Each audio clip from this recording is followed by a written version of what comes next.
While visiting the gorgeous state of Washington one autumn day, I ran into actress Sheila Larken, who played Margaret Scully on The X-Files, at her lovely home.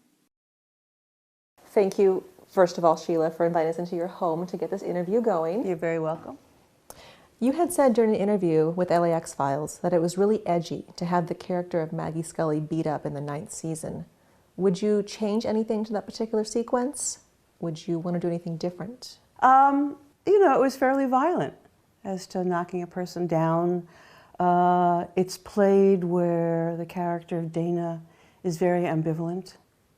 They had just been fighting, if I remember this correctly. It's practically a decade ago. So there was tension between them.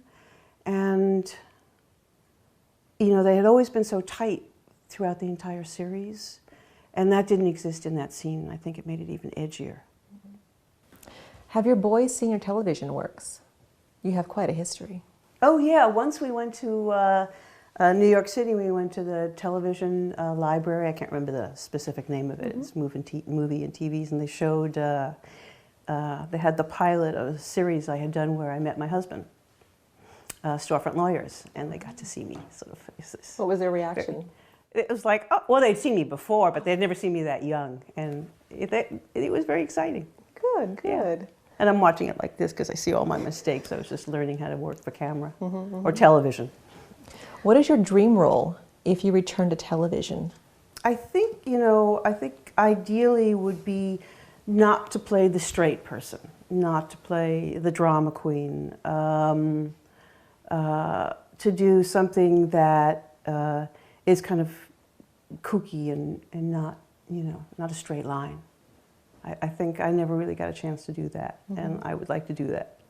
Is there a series that you'd like to be on in current television? Well, like Nurse Jackie. Do I have the right? Yeah. Yes. I mean, that's the kind of show I would love to do. Yeah, where the characters aren't, scripted from A to Z as, being very predictable.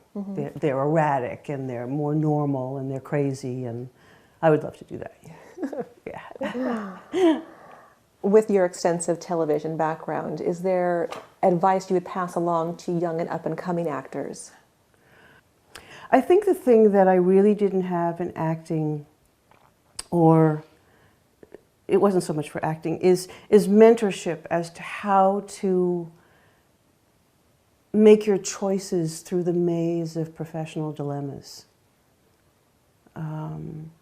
And I think that's more of the advice. It's the same thing I felt even in graduate school or even in the educational system, where people don't give you the realities of the business. Make friends with the producer, learn the casting person, send thank you notes, all the things I didn't do. Good to know, good to know. Yeah. What have you been doing lately since you left the X-Files? Oh, well, since I left the X-Files, I continued to do some television shows, movies of the week. Actually, just a couple of weeks ago, I retired from acting. I sort of canceled my contract with my agent. Wow. And then I just did a stage play here in Bellingham. And that was wonderful. It was wonderful to do theater. And I have a full active psychotherapy practice, so I've put all my effort into that. Good, good. What was the play about, and what was your character on the theater? Well, there were two very opposite. It was a dramatic reading. It's sort of like Vagina Monologues. It was called Body Talk. And I did one who was a very outrageous esthetician who, did bikini waxes, full-on bikini waxes. And then the story of a nun that had been raped. So truly Polar opposites. Polar there. opposites, yeah. Yes. Is that still in production now, or is that done? Well, we just did 2 nights, and I think it's sold out, so we're going to bring it back. Great. Yeah. How would you tie in your television experience to your therapeutic career, especially when it comes to role playing? Well, I think it sort of makes me, I was also psych, I had a split major in college. It was theater and psych, so I think the two have always been aligned. I think it makes me comfortable with emotions of all dimensions, because you have to play them. I think there's only a few areas that I cannot identify with. I certainly can't identify with animal or child abuse. So, but, as an actor, you always have to get into the mind of the hero or the villain. Mm-hmm. You have to find motivation. You have to find why, like the Shakespearean villain always feels motivated. Iago is very motivated. Mm-hmm. So you have to believe in what made you there, and you have to feel that you're doing it right. I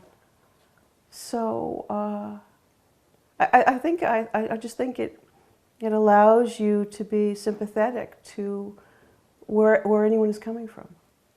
Thank you very much for your time. Okay, thank you. Thank you. Bye-bye.